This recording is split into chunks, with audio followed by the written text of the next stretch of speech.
There's literally a cat pooping behind me right now, so Joy is laughing while I'm taking my video. Hey, there it goes.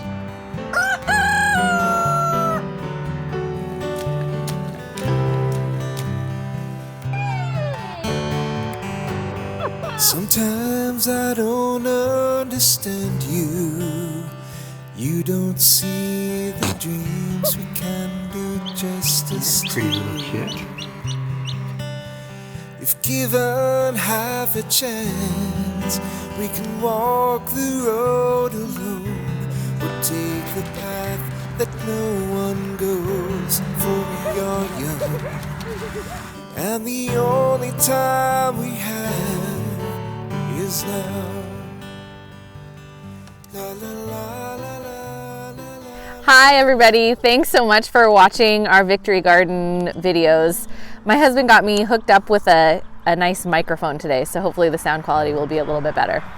So today we're growing peas, and peas are my family's favorite thing that we grow. If you have had peas at the grocery store before, this is not that.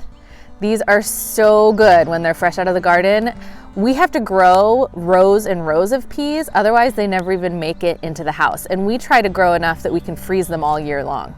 We grow 3 different kinds of peas at our house. We grow shelling peas, which are basically the kind that you get frozen at the grocery store, that you open up and take out the little round peas. We grow snap peas, which are the kind that you eat the whole pea, the outside and all. And then we grow also sweet peas, which are technically a pea, but they're the flower, those that smell amazing. They're kind of the old-fashioned flower. One of the reasons that peas are always exciting is they're the first thing to get planted. You can plant them as soon as the ground can be worked. So beginning of March is a great time to start planting peas. Peas get planted directly into the ground. So, you know, there are some things that people plant like in a greenhouse and then they transplant them out. Don't bother with peas. You just plant them straight in the ground and let them grow.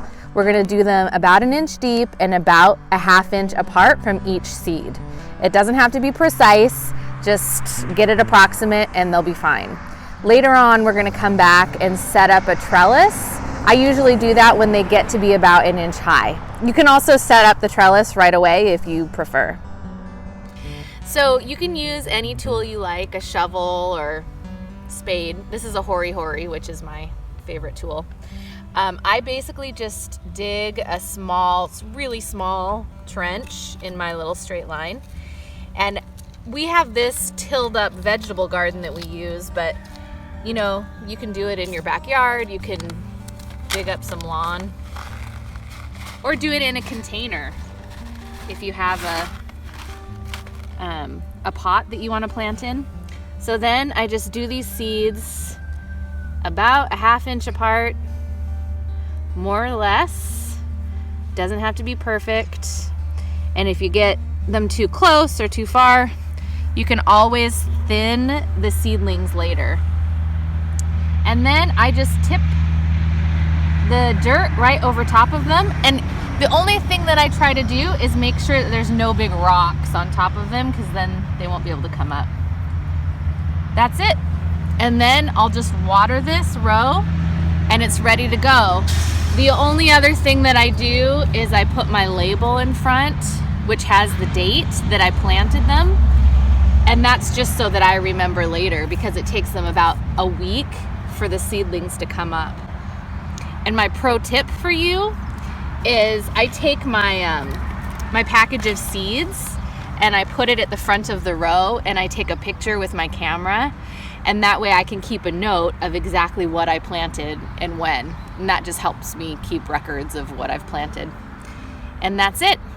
So maybe we'll do another video later and show you how I do trellising for the peas. But like I say, this is our favorite thing to eat all year long. I hope you enjoy them too.